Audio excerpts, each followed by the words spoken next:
Assalamualaikum warahmatullahi wabarakatuh. Perkenalkan, nama saya Romi Saputra. NIM 20200101445 dari Fakultas Ekonomi dan Bisnis. Pada kesempatan kali ini saya akan mempresentasikan materi tentang ragam bahasa. Apa itu ragam bahasa? Pertama kita bahas dulu apa arti bahasa. Bahasa merupakan suatu ungkapan yang mengandung maksud untuk menyampaikan sesuatu kepada orang lain. Sesuatu yang dimaksudkan oleh pembicara bisa dipahami dan dimengerti oleh pendengar atau lawan bicara melalui bahasa yang diungkapkan. Sedangkan ragam bahasa ialah variasi berbahasa seseorang dengan berbagai faktor yang dimilikinya.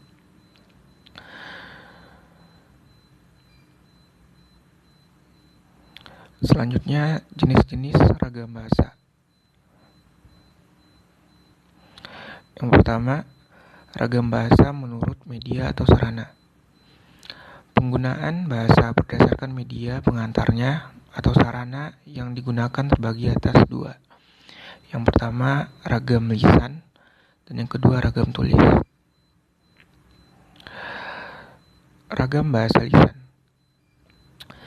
Ciri-ciri dari ragam bahasa lisan adalah yang pertama, memerlukan orang kedua atau teman bicara. Yang kedua, tergantung situasi, kondisi, ruang, dan waktu. Selanjutnya, tidak harus memperhatikan unsur gramatikal, hanya perlu intonasi serta bahasa tubuh. Berlangsung cepat, serta dapat berlangsung tanpa alat bantu. Selanjutnya, kesalahan dapat langsung dikoreksi. Dapat dibantu dengan gerak tubuh dan mimik wajah serta intonasi. Dan yang terakhir, dipengaruhi oleh tinggi rendahnya suara.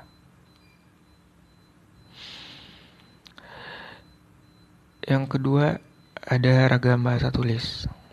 Ciri-ciri dari ragam bahasa tulis di antaranya yang pertama, tidak memerlukan orang kedua atau teman bicara. Yang selanjutnya, bersifat objektif. Yang ketiga, tidak tergantung kondisi, situasi, dan ruang serta waktu. Keempat, mengemban konsep makna yang jelas. Yang kelima, harus memperhatikan unsur gramatikal. Yang keenam, berlangsung lambat. Yang ketujuh, jelas struktur bahasanya. Susunan kalimatnya juga jelas dan runtun. Selanjutnya, selalu memakai alat bantu. Selanjutnya, kesalahan tidak dapat langsung dikoreksi. Dan yang terakhir, tidak dapat dibantu dengan gerak tubuh dan mimik muka. Hanya terbantu dengan tanda baca.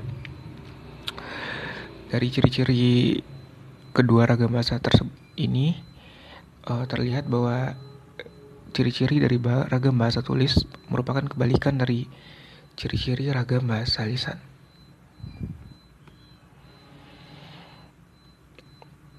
Jenis yang kedua yaitu ragam bahasa menurut pendidikan. Ragam bahasa menurut pendidikan terbagi atas dua juga. Yang pertama, ragam baku, dan yang kedua tidak baku. Yang pertama, ragam baku. Ciri-ciri dari ragam baku, yang pertama, mantap.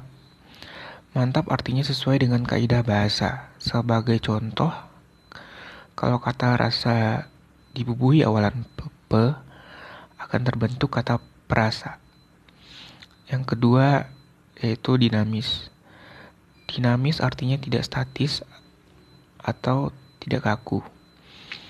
Bahasa baku tidak menghendaki adanya bentuk mati. Sebagai contoh, kata langganan mempunyai makna ganda, yaitu orang yang berlangganan dan toko tempat berlangganan. Yang ketiga, yaitu cendekia.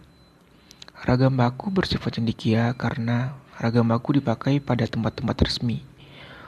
Pewujud ragam baku ini adalah orang-orang yang terpelajar. Yang keempat, yaitu seragam.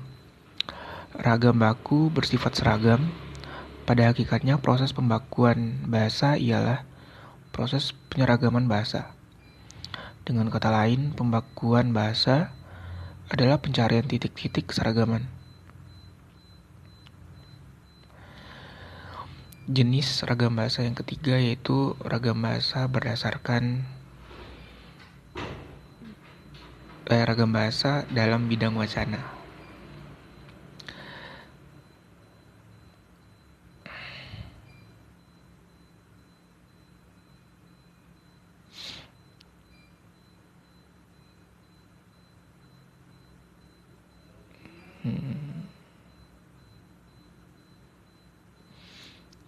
Ragam bahasa bidang wacana meliputi ragam ilmiah dan ragam populer.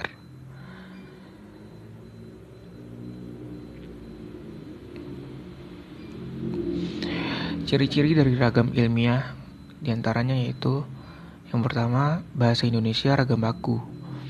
Yang kedua, penggunaan kalimat efektif. Ketiga, menghindari bentuk bahasa yang bermakna ganda. Yang keempat, penggunaan kata dan istilah yang bermakna lugas dan menghindari pemakaian kata dan istilah yang bermakna kias. Selanjutnya, menghindari penonjolan pesona dengan tujuan menjaga objektivitas isi tulisan. Dan yang terakhir, adanya keselarasan dan keruntutan antar proposisi dan antar alinea.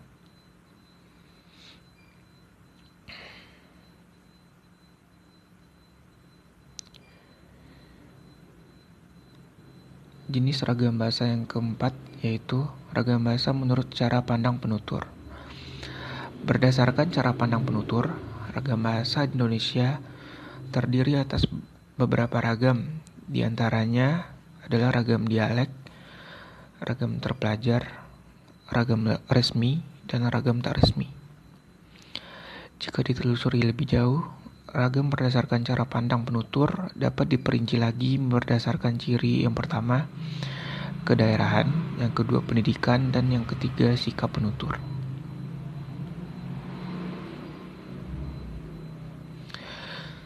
Jenis ragam bahasa Indonesia yang kelima yaitu ragam bahasa berdasarkan topik pembicaraan.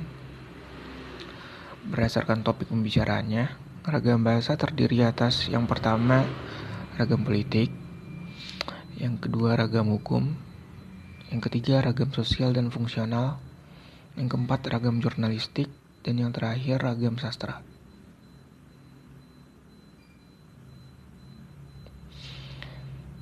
Ragam bahasa Indonesia menurut situasi pemakaiannya. Ragam bahasa menurut situasi pemakaiannya terdiri atas dua. Yang pertama ragam resmi dan yang kedua ragam tidak resmi.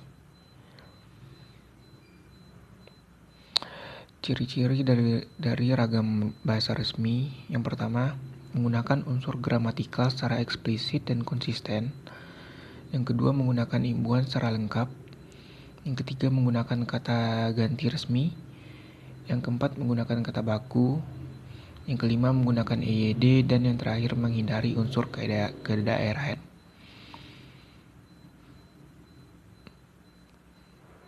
Terima kasih, mungkin sekian yang dapat saya sampaikan.